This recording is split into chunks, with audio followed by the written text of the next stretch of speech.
Etwas, was in den letzten Jahren nicht so im Vordergrund stand, weder auf dieser Messe noch überhaupt. Bevor wir uns der Runde zuwenden und das auch mit den paar einführenden Filmchen belegen, wollte ich mir aber so als langjähriger, muss ich sagen, jahrzehntelanger Besucher des Salons einen kleinen Rückblick geben, was das Populäre betrifft im deutschsprachigen Comic. Also wer sich noch erinnern kann oder in dieser Zeit schon lebendig war, in den 70er Jahren war die Comic-Szene einfach auf sich da am Leben, dass es an den Kiosken in den verschiedenen Zeitschriftengeschäften einfach massenweise Hefte gab. Und diese Heftwelle von Bessie über Lasso bis Vanessa Freundin der Geister und ich weiß nicht was alles, was damals was da produziert hat und einige Superhelden-Comics, das war eigentlich Comic. Dazu gab es natürlich die Asterix-Alben und Mickey Mouse und so weiter. Und dieser Zustand des Comics als Massenmedium, natürlich hauptsächlich für Kinder, aber auch für Jugendliche und für Teenager, änderte sich eigentlich erst, ich meine, es gab natürlich schon Buchcomics und so Sachen daneben, änderte sich eigentlich erst in den 80er Jahren, als diese ganzen Heftserien langsam abgestorben sind. Und zwar war das gleichzeitig das erste Aufkommen der Kunstcomics. Da gab es gerade hier in Erlangen eine große, der deutsche Monat bei Carlsen und viele andere Publikationen, in denen halt dann das Feuilleton antwortete mit Schlagzeilen wie Bumm, Krach, Renk, Comics werden erwachsen. Die Erwachsenen-Comics waren dann im Kommen und gleichzeitig starb alles andere ab. Und die 90er Jahre konnte man hier alle 2 Jahre bei der Elefantenrunde die Klage darüber hören, dass eigentlich überhaupt niemand Comics liest. Da gab es wenige populäre Ausnahmen, das war halt damals Werner Bernhardt oder teilweise Ralf König, die halt in den Funny-Genre angesiedelt waren, aber sonst war der deutschsprachige Raum eigentlich wüst und leer. Lag sicher daran, dass in dieser Zeit zuerst mal das Kabelfernsehen und Internet und Videospiele die ersten User lebten und eigentlich die ganze Generation von Jugendlichen abgeschnitten hat von den Medien. Lief aber nicht so. Und das änderte sich rund um 2000 herum, und zwar gerade mit Manga und mit Superhelden, die nämlich genau die Lücke schließen, die man braucht, wenn man zwischen Kindercomics und Erwachsenencomics vielleicht am Ball bleiben möchte. Da braucht man Unterhaltung, Herzschmerz, Romantik, verschiedene Dinge, die gerade im Manga sehr gut liefern. Und dieses Wiedererstarken des Teenager-Comics hat uns eigentlich dorthin geführt, wo wir heute sind, in eine relativ breite und große aufgestellte Comiclandschaft, die im Grunde ein bisschen vergleichbar ist mit anderen großen Comicnationen. Denn eine große Comicnation definiert sich dadurch, dass tatsächlich auch für alle Bereiche der Gesellschaft das zu finden ist. Japan, vom Kleinkindercomic bis zum Großmuttercomic gibt es dort alles, von lustiger Unterhaltung bis Porno- und Wirtschaftskriminalitätscomic, was auch immer. In Italien gibt es nach wie vor seit Jahrzehnten die Krimis und die Western-Helden im Comic-Raum, die auch von Erwachsenen oder Jugendlichen gelesen werden. Also ein Genre oder ein Medium kann dort existieren, wo es die ganze Bandbreite abbildet. Und der deutschsprachige Raum ist jetzt so ein bisschen dazwischen. Da gibt es zwar mittlerweile, vor allem durch die Übersetzung, praktisch die gesamte Bandbreite, aber nicht unbedingt durch die Selbstschöpfung. Die Selbstschöpfung war in den letzten Jahren vor allem durch Graphic Novels und Comics von Absolventen und Absolventinnen der Kunsthochschule vertreten. Und es gibt eine recht breite, also wer es weiß oder gestern da war beim ICOM-Preis, eine sehr breite Aufstellung auch von sogenannten Independent Comics, auch im Salon, dutzenderweise Stände. Und da gibt es durchaus auch Unterhaltung. Aber der große Unterhaltungscomic, und das ist das Thema, das wir heute hier haben, aus Deutschland, aus dem deutschsprachigen Raum, hat in dem Sinne noch nicht stattgefunden. Und ein Artikel, der in der letzten Zeit sehr viel kursiert ist, vor allem durch die Netzwerke, bringt das auf den Punkt. Ich werde ihn jetzt nicht komplett zitieren, aber Marc Oliver Frisch schreibt im Tagesspiegel: Wir brauchen mehr Scheiß. Ich kann den Artikel sehr empfehlen. Er beklagt gleichzeitig den Zustand, sieht aber auch Licht am Tunnel, weil gerade beim Max-Moritz-Preis diesmal mit Die Toten und mit einigen anderen Sachen auch etwas nominiert worden ist, was aus der Independent-Ecke kommt, aber im Prinzip auch den Unterhaltungsgedanken der Comics nimmt. Eine spezielle Ausprägung finden wir heute hier vor. By the way, do you know Spanish at all? Okay, I'll tell you later what I thought. Okay. We can talk in English, but okay. Also was wir heute hier besprechen wollen, ist eine neue Variante des Ganzen. Wir besprechen nämlich von in Deutschland produzierten Comics, aber nicht notwendigerweise von Deutschen oder Deutschsprechenden. So we're talking today about comics produced in Germany, but not necessarily by Germans. Das ist also unser Hauptthema. In diesem Sinne gebe ich das weiter an den Herrn Andreas Mergenthaler, der nämlich der Verleger von diesen Publikationen ist, über die wir in erster Linie sprechen wollen. Und wie ich gehört habe, gibt es dazu ein paar kleine Filmchen.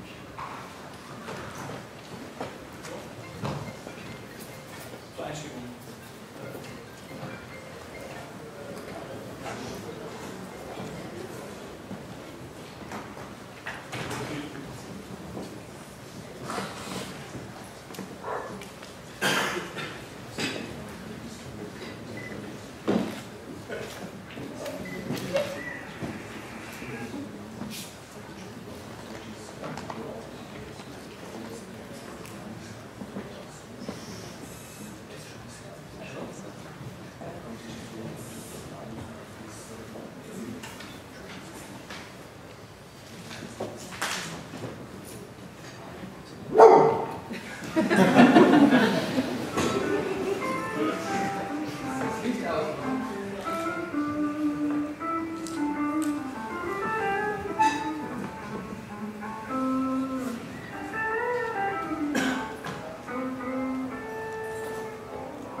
Einen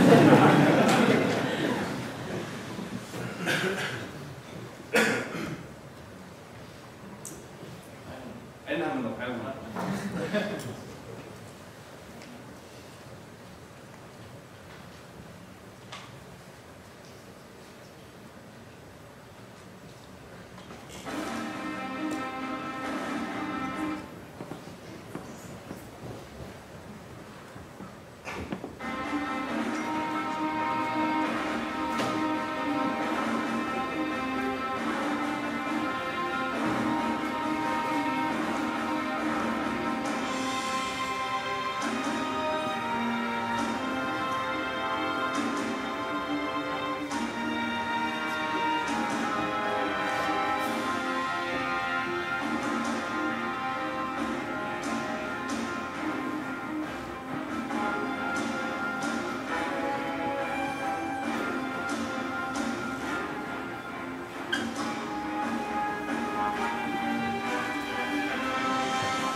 Darf ich dich bitten, unser Podium genauer vorzustellen?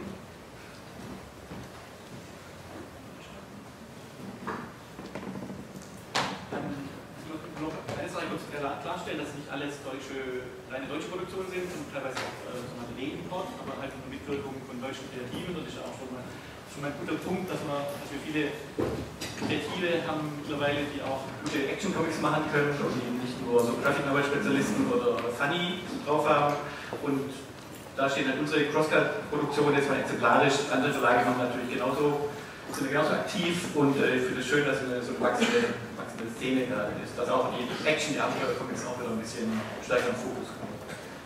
Dann haben wir ganz am Ende hier den Nick Klein, der für den US-Markt arbeitet, der in Kassel lebt, also von Deutschland aus für Image Comics und auch früher für Marvel Comics gearbeitet hat. Er kann sich auch selber nachher noch selber erzählen, was er alles gemacht hat. Daneben sein derzeitiger Schreibpartner, der Autor von Drifter und auch von dem Viking. Die beiden arbeiten praktisch über den großen Teich miteinander zusammen. Das ist auch so eine schöne Sache, die man halt jetzt dank Internet und machen kann. Kreative können große Entfernungen, egal wo sie auf der Welt sitzen, zusammenarbeiten. Und dann haben wir auch Peter Sneiberg aus Dänemark, der wirklich deutsche Eigenproduktionen macht, die Ork-Saga. Das basiert auf dem Roman von Michael Peinkofer und er hat sich dabei angeboten, weil er auch viel für den US-Markt arbeitet und er auch recht bekannt ist. Er hat für DC gearbeitet, für Dark Horse und auch für französische Verlage. Und für uns war es natürlich auch wichtig, einen Mann für so eine Produktion zu kriegen, dass die dann auch vermarktbar ist ins Ausland, weil nur so kann sich sowas finanzieren. Außer dass er toll zeichnen kann, war das so ein ausschlaggebender Punkt, dass er sehr in vielen Comic-Kreisen bekannt und beliebt ist. Und ich bin Andreas Mergenthaler von Crosscut, Herausgeber. Ja, danke. Ich denke, wir werden das gemischt Englisch-Deutsch abhalten, wo wir den Mixed Podium German-English Panel. Gibt es irgendjemand, der, wenn wir irgendwie das Englisch sprechen, danach eine deutsche Übersetzung benötigt? Ich wäre bereit, wenn es sein muss, dann können wir es dann lassen. Okay, we had a short introduction about everybody on the stage, but maybe you can introduce yourself a little bit and add what's your take on international collaboration? So you work a lot for the American market, but also now from the German market. So what are your first about yourself and a little bit what's your experience in the international collaboration? Everybody.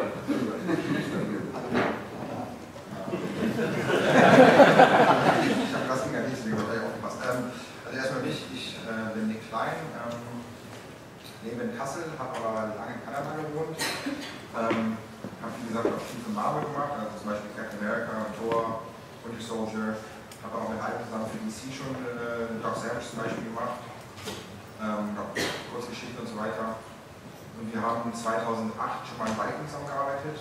Und jetzt haben wir uns halt, also die ganzen Jahre natürlich auch mal in Kontakt geblieben und jetzt machen wir als Drifter zusammen. Das war die erste Frage. Internationale Kollaboration, ich meine, das ist ja etwas relativ Neues, sagen wir mal, nicht komplett neu, aber relativ neu.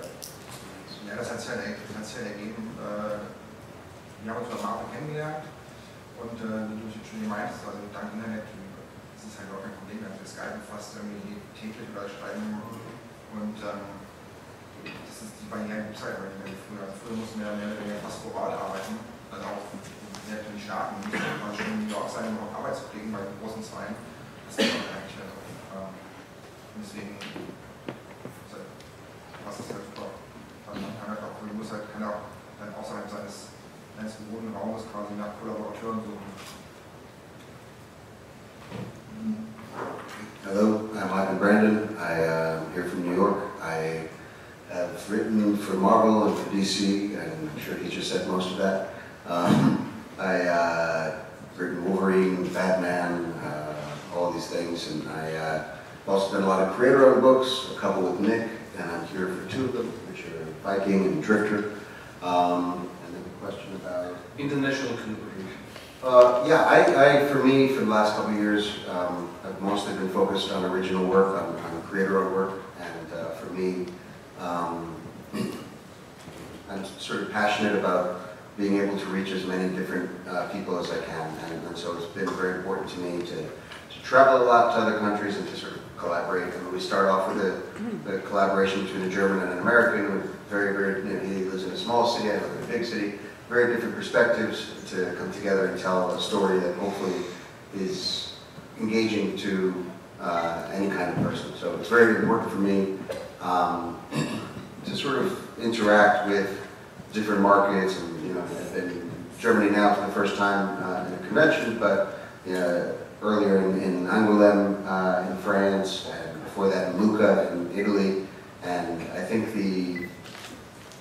traditionally a lot of the markets have been very separate, but I think that they don't have to be. I think the content is if you write human characters, I think people anywhere can hopefully connect with them, and so this is sort of, I think, our goal in telling stories. Thanks.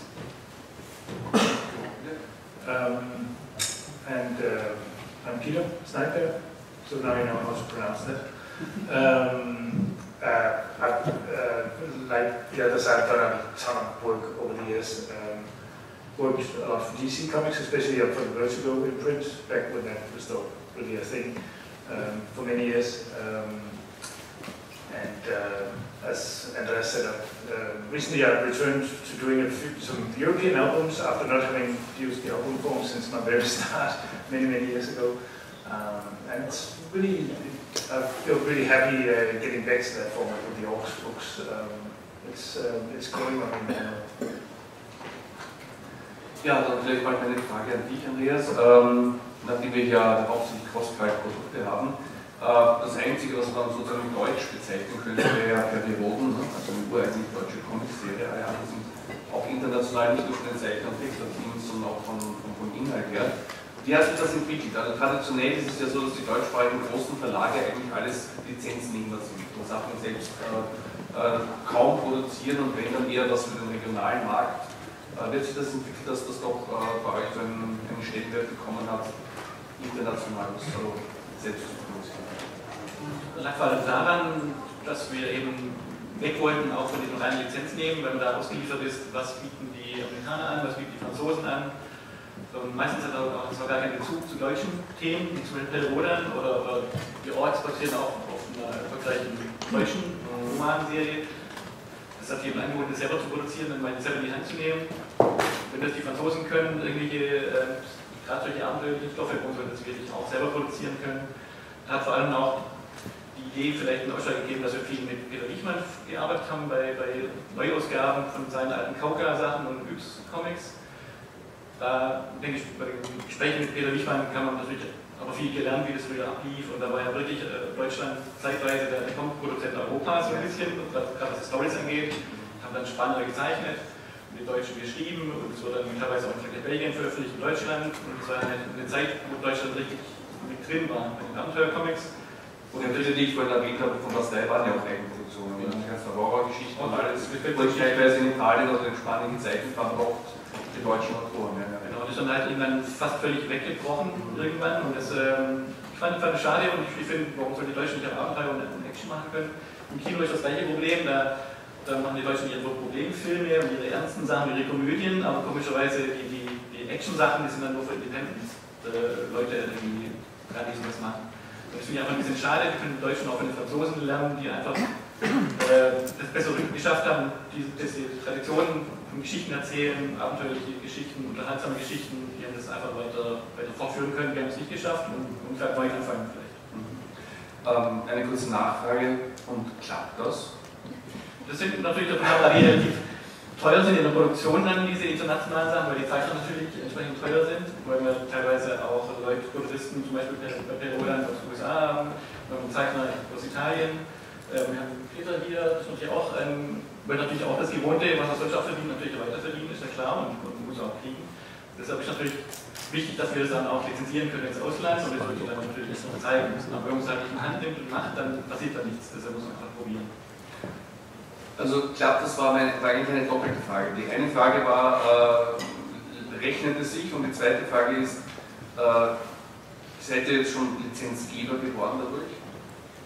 Jetzt bei diesen Sachen nicht, aber ich denke, gerade bei Orksaga wird es relativ einfach sein, weil der Peter bekannt ist, vor allem in anderen Ländern. Und bei das Upgrade hat schon funktioniert, was ja nicht unsere Produktion ist, aber wir haben es halt jetzt nochmal neu veröffentlicht. Das läuft jetzt zum Beispiel in Italien, bei Garo. Und das Film Noir, was aber auch eher eine Produktion von Felix Nertigenz war, wir haben es gerade veröffentlicht. Das lief jetzt auf Französisch bei einem Schweizer Verlag, der Paquet.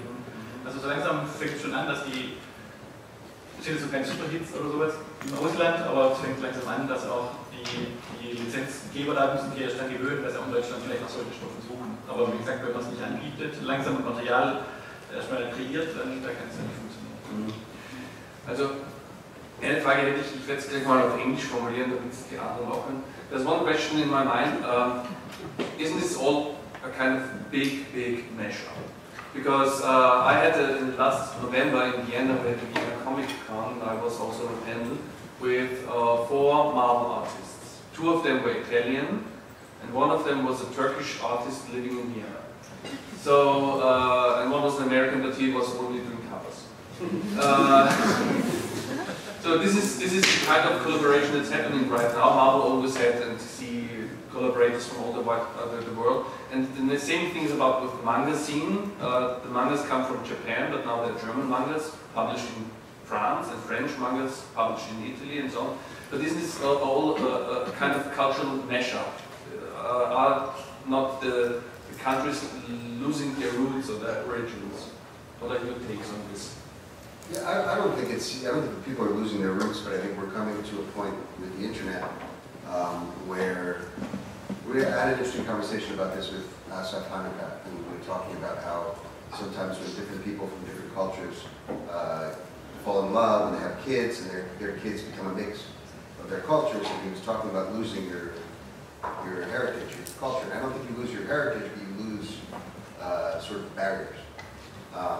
And I think that we, with the internet, are coming to a point where you can be, for example, German, but also a global citizen. You can also be sort of part of the larger movement. I think that that's, to me, this is fascinating because you have, in comics, in television, movies, you have a big mixing of what people, of where things come from and what people are consuming. I think that that's, to me, to get very dramatic about it, to me, the divisions between people are sort of what cause problems in the world.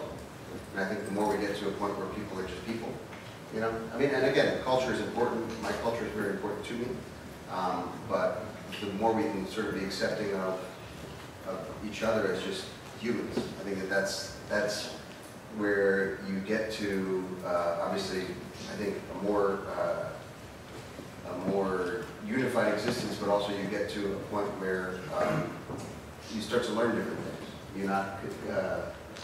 You're not restrained just by your own culture and just your own influences, and the world has a lot of really interesting things going on outside of our own environment, and there's a lot of really cool things to learn in other places.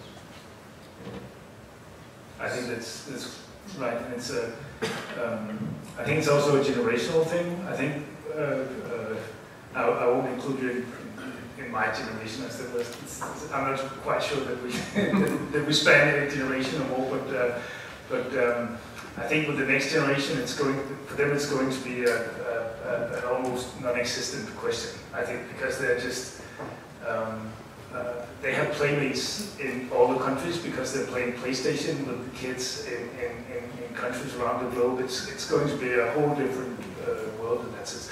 That being said, I think it's kind of funny or not funny, but it's interesting though that there are still, I think, regional, rather than talking about culture, I think you can talk about regional differences in taste.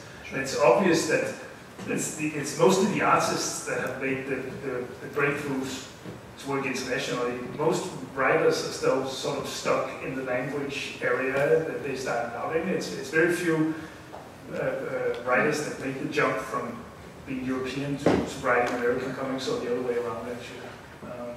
Yeah, I mean, I think with this, it becomes difficult because even if you speak more than one language, your ability to have poetry in your language is difficult. And the humor, the small differences in humor. That even if you learn a different language, so much of how we communicate is based on humor.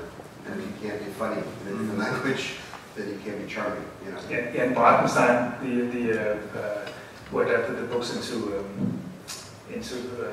the Orcs books, into the comics, he said that you can't be funny in German at all, which I don't know if that's You can if you're from Austria. No, but I'm not opposed to this measure at all, because I'm the author of an Austrian superhero. So this is exactly what we're doing. We have Mahmoud Asrar, one of the Marvel artists, doing a cover for us.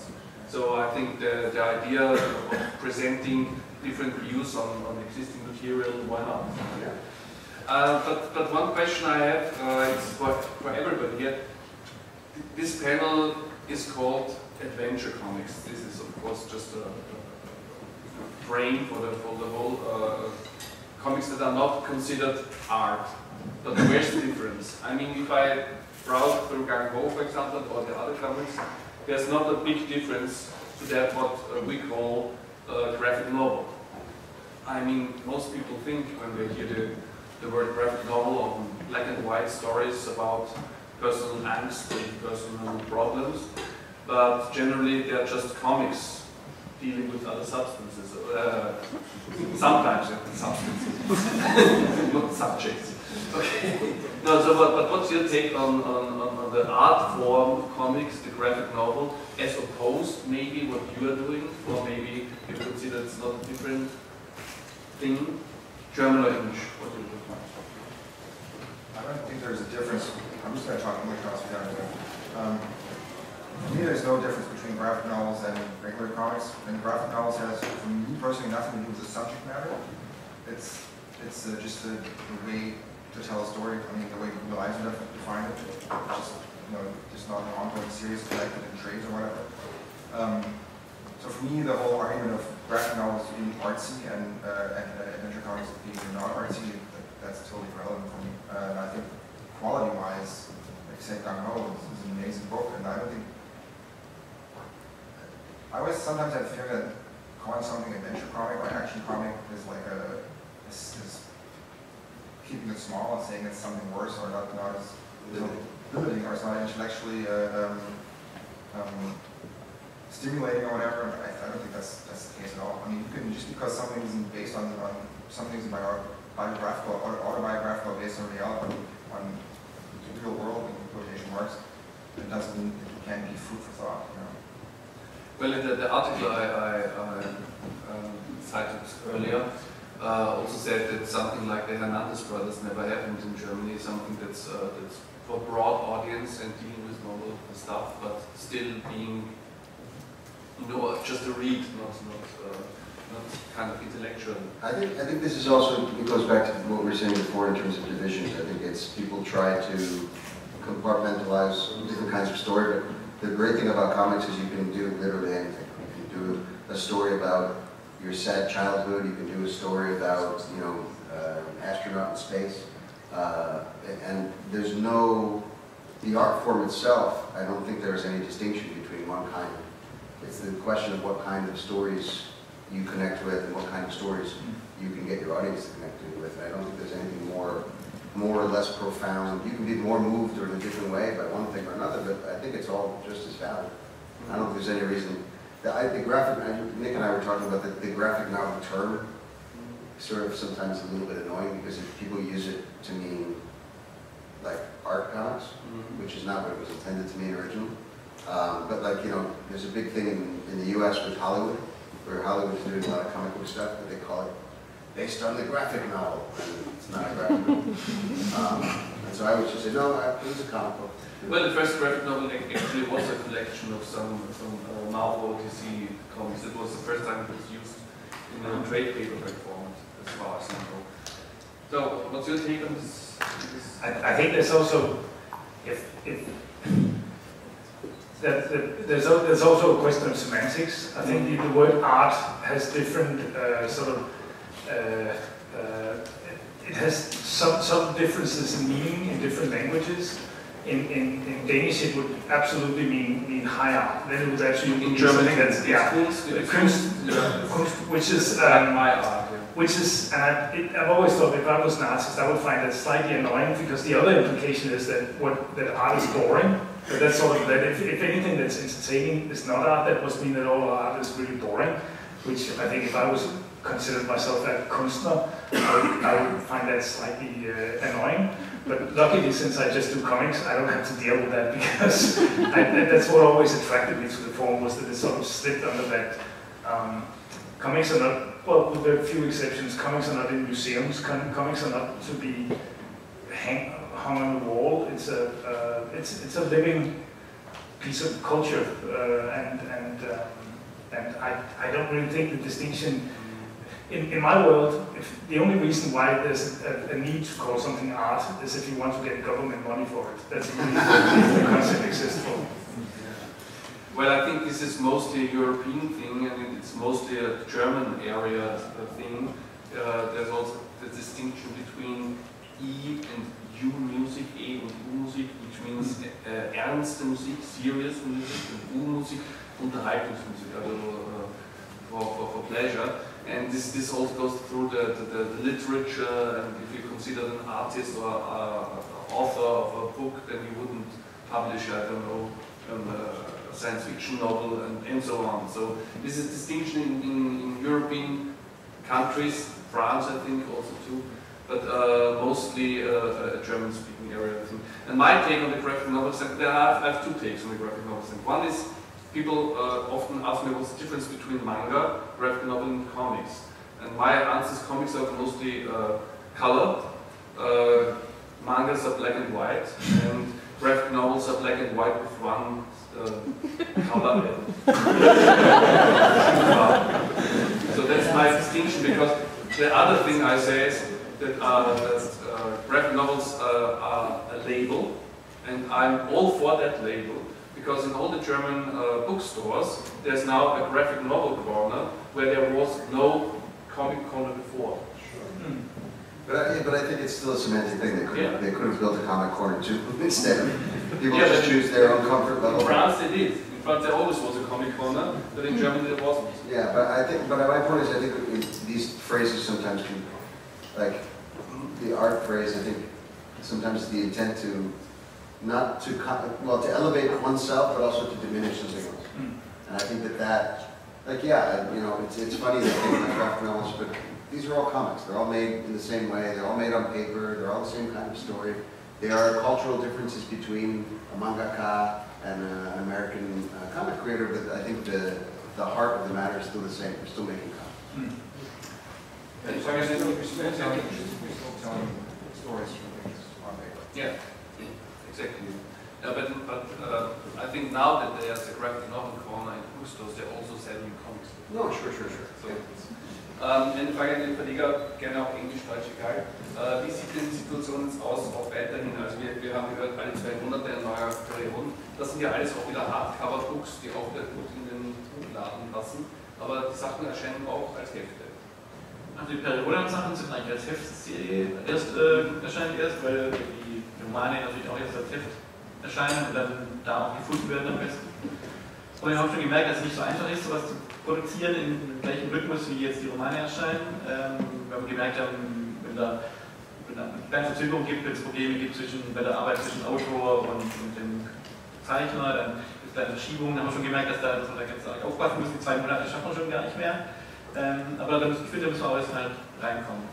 Und weil du vorhin gesagt hast, das wird dann eine große Mischung aus allem Möglichen, dass da die kulturelle Identität vielleicht verloren gehen. Aber ich finde, wir haben die Zahlen halt nur verloren, als dann damals bei Kauka und Lenin und da gab es ja schon Abenteuer-Comics. Und ich finde jetzt nicht, dass es irgendwie was untypisch Deutsches ist, dass man Unterhaltungscomics macht. Und ich finde auch nicht, dass es so alle Weltsachen sind, die dann gar nicht mehr irgendwie erkennen lassen, vielleicht woher sie stammen oder so. Ich glaube auch, dass es schon damals ein Unterschied war, weil schon in der Piccolo-Zeit sind diese Sachen auch aus Italien übersetzt worden, genauso erschienen wie die Sachen, die produziert worden sind. Und haben sich auch nicht wesentlich unterschieden. Ich finde auch, dass man halt Treibhaber anknüpft an diese alten Traditionen und dass es nicht schaden kann. Und manche fragen sich vielleicht auch, warum wir nicht deutsche Zeichner zum Beispiel bei unseren Perodern oder Ort genommen haben. Das liegt vielleicht auch daran, dass es keine guten deutschen Zeichner gäbe, da gibt es natürlich mehr als genug. Aber ich finde, die meisten deutschen Zeichner, die möchten dann ihr eigenes Ding durchziehen, die sind nicht gewohnt, so Auftragsarbeiten zu erledigen. Die möchten dann natürlich ihre Vision durchbringen und genau das halt so machen, wie sie wollen. Das ist auch ein gutes Recht, das können sie auch machen. Genauso wie Nick das macht in seinen Sachen, aber dann, wenn man halt so eine Auftragsarbeit hat, so ein Thema, wo halt ein Lizenzgeber dahinter steht oder so eine Marke wie Perodan, braucht man halt irgendjemanden, der es gewohnt ist, vom US-Markt her, einfach so, er kennt ein Skript und er macht auch seinen kreativen Input trotzdem rein, aber er hat keinerlei Probleme damit, nach anderen Vorgaben zu arbeiten mit dem Autor oder sowas. Und ich finde, das macht es dann doch noch ein bisschen einfacher, als wenn man mit deutschen Zeichnern arbeitet, der vielleicht dann irgendwann keine Lust verliert, weil er seine Vision nicht genau so durchsetzen kann, wie er möchte. Also ich meine, das kenne ich ganz gut als Autor und Herausgeber von den Austrian Superheroes. Wir arbeiten auch als Team und genau das ist es. Da kann man eigentlich auch, wir haben auch gute österreichische Comiczeichner, aber ich habe eigentlich auch mit denen zusammengearbeitet, die nicht so viel selbst publiziert haben, weil sie eigentlich bereiter waren, sich in ein Team einzugliedern, um etwas das Größeres zu schaffen. Das ist sicher auch ein wichtiger Aspekt. Eine Frage, die damit auch ein bisschen impliziert, aber ich stelle es jetzt nochmal deutlich, wie geht es weiter, wie siehst du diese Entwicklung, gerade als Verleger?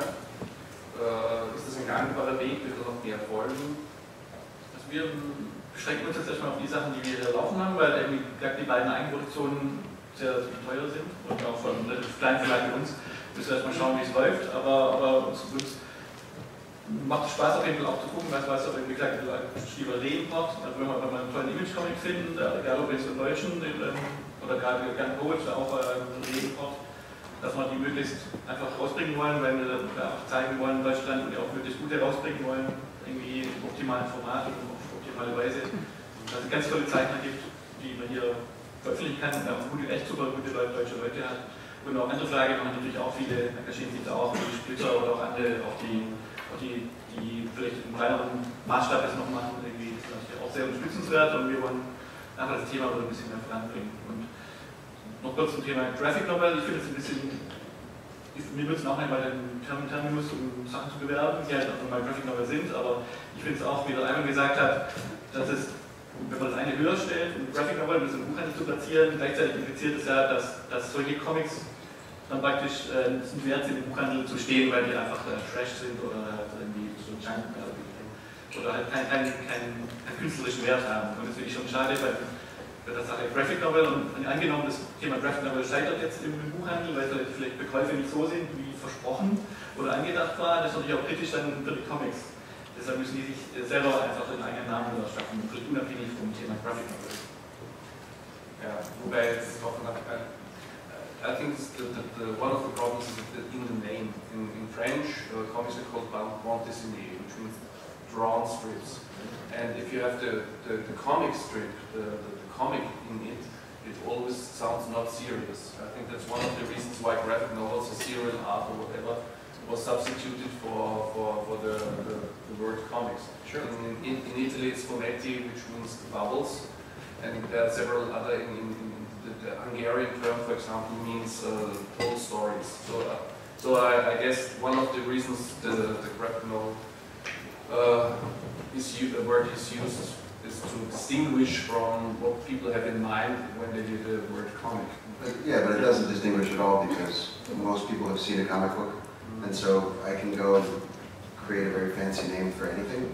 If I tell you that this is an apple, you're still going to think it's water. because language doesn't really work. Water. Yeah, the language doesn't really always work the way we want it to, and sometimes you have, the phrase comics is, what, 80 years old or something at this point. Well, comic strip, I guess, is even older, but comic books is probably 80 years old, and sometimes silly words mean things that are not silly. We have, one of the biggest companies in the world is called Google. It's not a name that means sophistication or cool. It's a silly name, but it does not silly things. So I think, I can say anything. If I tell my grandmother I show her this thing, she's going to say it's a comic book. Even if I tell her, no, it's a graphic novel. It's no one So I think that this kind of shame that people have of, this is not my work is too serious to be called a comic book. It's like, focus on the work and don't focus on the words, to me. Yeah. My last round of questions, and maybe we have questions from the audience, is what are your experiences to the international artists here, working for different publishers and international different other, is it the difference working for the big two in America, working for German publishers? What are your experiences? There are certain differences. I don't know, some of the differences are obviously between countries, but I think it's more between, I think there's also a big difference whether you're working for a small independent publisher in the US or you're working for DC Comics, for instance. But I think there's a difference which probably also reflects something about the way that you just do business in these countries. The German is, I hate to sound like a cliché, but the German business has been very efficient and straightforward.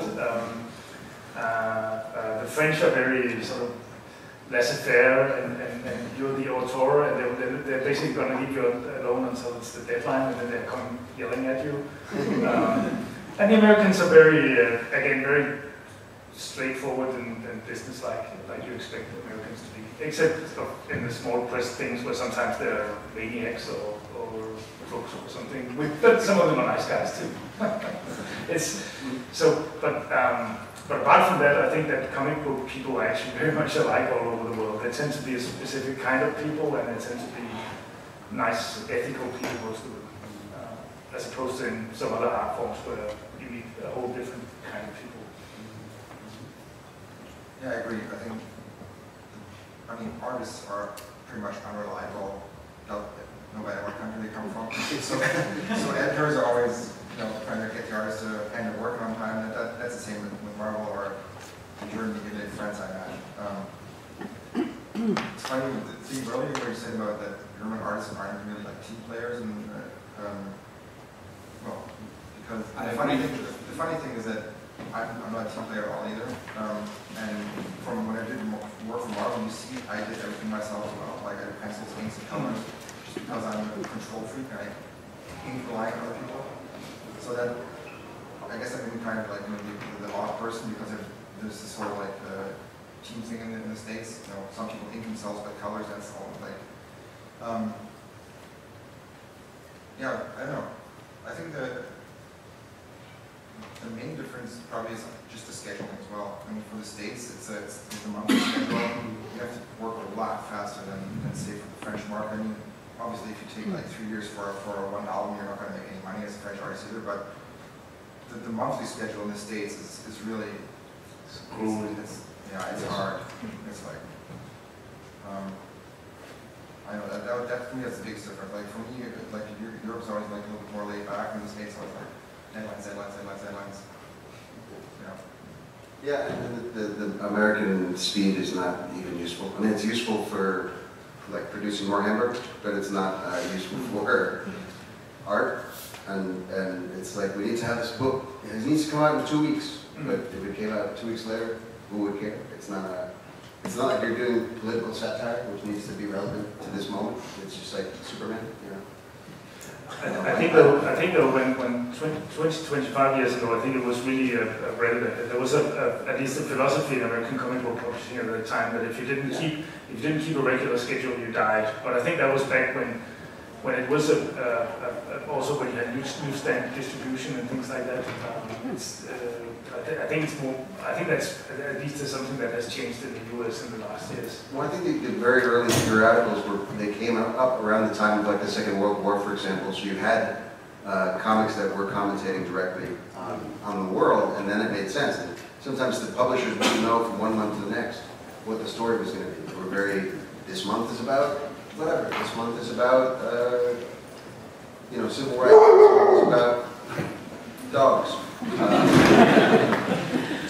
But now everything is like a 10-year plan, it's a long story, and so this kind of pace doesn't really make sense. Okay, we have to come to a closing, but now maybe, also wir müssen dann, Dankeschön, genau, das wollte ich, 1, 2 Fragen noch reinnehmen. Ja, ihr könnt auch Stein, Schere, Papier. Nein, ihr zwei.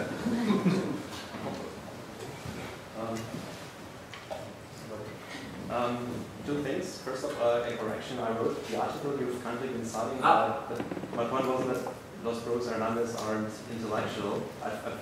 My point was that American intellectual comics, art comics, are better and more entertaining actually than the German ones. So that was what I wanted to say.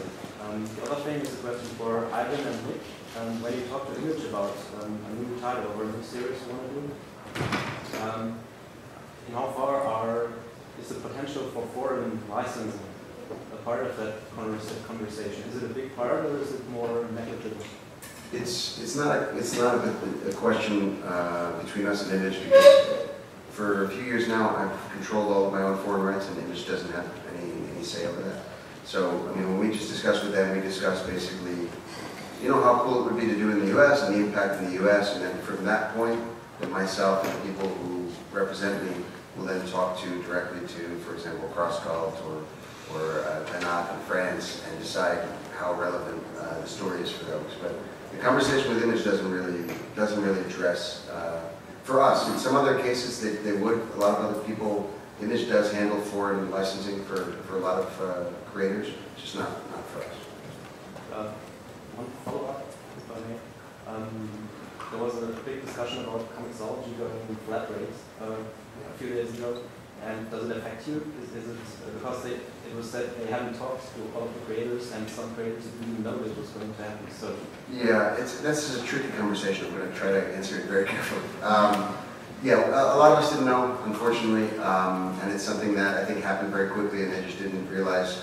I think Image didn't know that Comixology was going to announce it this week, so they didn't get around to announcing it. I also think that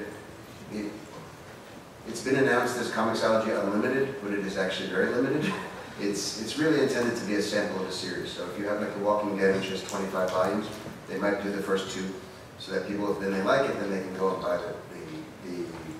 the volumes. But it's never going to be, even like Marvel has Marvel Unlimited, that kind of stuff. It's never the whole library. It's still the idea that it's trying to get new readers to experience things that they think either deserve attention or would inspire you to become a comic reader. So for me, yeah, I might lose more money in a short term in terms of someone buying my book full price, but also I might get someone to read the book who would never read it otherwise, and that's, for me personally, that's more important. The potential of new people reading my book is always the most important thing. That's me personally. Ich habe eine Frage zur Panel-Zusammensetzung. Du hast am Anfang gesagt, das Thema des Panels, wie du es definiert hast, ist deutsche Unterhaltungscomics. Jetzt haben wir über die gar nicht mal so viel gehört, und es wirkte so ein bisschen, okay, das gab es früher mal, dann gab es lange nichts und jetzt macht CrossCult gerade einige schön aufgemachte, etwas größer aufgelegte Sachen und traut sich da wieder rein. Warum haben wir da vorne niemanden von den Leuten, die im kleineren Bereich, natürlich aber die seit 20, 30 Jahren hier in der Comic-Szene ja Unterhaltungscomics machen? Warum ist kein Weißblech da, warum ist kein Turm da, warum ist kein Zwerchfell da? Ja, aber genau. Also erstens mal, ich habe es zusammengestellt, möchte ich mal sagen, aber das ist nicht, ich kann es schon beantworten, weil es geht ein bisschen um die Breitenwirkung, auch um die internationalen. Es geht auch nicht nur darum, natürlich gibt es viele Unterhaltungscomic-Macher auch im deutschsprachigen Raum. Ich habe es am Anfang auch ein wenig erwähnt, die halt an so einem E-Com-Bereich arbeiten, was nicht schlecht ist. Aber es geht auch ein bisschen um die Auflage, es geht auch ein bisschen um die Internationalität und solche Sachen, die produziert werden, sage ich mal, haben auch das Potenzial danach nach außen zu wirken. Es geht also eben so den Lizenzkauf umzudrehen. Und das gilt wohl für die meisten Sachen, die da so im Unterhaltungsbereich durchaus, Schwarzer Turm und alle möglichen, seit Jahren jetzt tätig sind, vergleichsweise eher nein. Aber ja, ich muss auch gestehen, ich weiß nicht genau, wie das Ganze hier zustande gekommen ist. Ich bin als Moderator eingeladen worden, das ist ja keine Verteidigung. Ich finde es ein sehr interessantes Panel, es ist halt ein Ausschnitt. Das ist ein Ausschnitt einer größeren Realität und ich würde sagen, eben auch die Präsentationsform ein bestimmter Bereich, der eben das Potenzial hat, auch diesen Pfeil des Einkaufs ein bisschen umzubringen. Ich sehe es auch so, das ist eigentlich nur ein kleiner Ausschnitt oder exemplarisch gesehen, das würde ich auch so sagen. Dass man halt auch ein bisschen diesen abenteuerlichen, unterhaltsamen Sachen auch ein bisschen Raum bietet und nicht nur und man wird da als Kulturinstitut Kulturamt veranstaltet. Deshalb ist der Schwerpunkt natürlich auf den Graphic Novels und auf den Klassikern und auf den Studentencomics. Das ist auch gut so, aber das ist einfach ein exemplarischer kleiner Blick auf die Unterhaltungsschiene. Gibt es noch eine Frage? Okay, wenn die Frage sehr kurz ist, dann siehst du. Ja, die ist sehr kurz. Eigentlich nur eine generelle Frage für mich zum Verständnis. Ob denn diejenigen, die da vorne sitzen, glauben oder ob so das Verständnis ist, dass es quasi nur entweder eine Graphic Novel, die Studentencomic oder eine Abschlussarbeit ist und irgendwie vom Inhalt her anspruchsvoll oder ein Unterhaltungscomic. Warum es eigentlich denkbar ist, dass es irgendwie eine Graphic Novel gibt, die vom Inhalt her zwar anspruchsvoll ist, aber trotzdem durch so eine mitreißende, abenteuerlich coole Geschichte daherkommt, dass man sie sowohl als was Anspruchsvolles lesen kann, als auch als was Unterhaltsames. Warum geht nicht einfach beides? Warum muss man das überhaupt trennen? Oder ist das nicht so die Hauptaussage, die getätigt werden soll? Also ich will die Frage jetzt nicht unbedingt abwürgen, aber ich finde, in gewisser Weise wurde sie schon beantwortet, weil einige gemeint haben, es gibt sowieso keinen Unterschied. Und in der Art, ich glaube, dass das eine künstliche Einteilung ist, ob man es so oder so nennt. Und es gibt meines Erachtens sehr wohl abenteuerliche Graphic Novels. Ich meine, nehmen wir den Klassiker Corto Maltese zum Beispiel, das ist ein Abenteuercomic, aber das ist genauso gut, natürlich gibt das. Also ich meine, ich kann natürlich die Frage jetzt auch auf Englisch oder weitergeben, aber ich denke, wie schon mal gesagt wurde, es kommt darum, reale Personen und reale Geschichten zu erzählen, die Leute ansprechen, ob es dann Science Fiction, Fantasy ist oder im Heimbereich. Da rein ist, glaube ich, ein großer Unterschied. Aber ich weiß nicht, ich kann es gerne noch weitergeben. Nee, ich würde gerne was rein sagen. Ich glaube, natürlich geht das. Also ich finde nicht, dass das alles immer ausschließt. Es wird halt oft getrennt, aber das liegt ja an den Leuten, die es machen. Denkbar ist das, glaube ich, genauso. Gut, ja, wie gesagt, Zeit, die nächsten wollen auch rein. Dann bedanke ich mich für die Leute.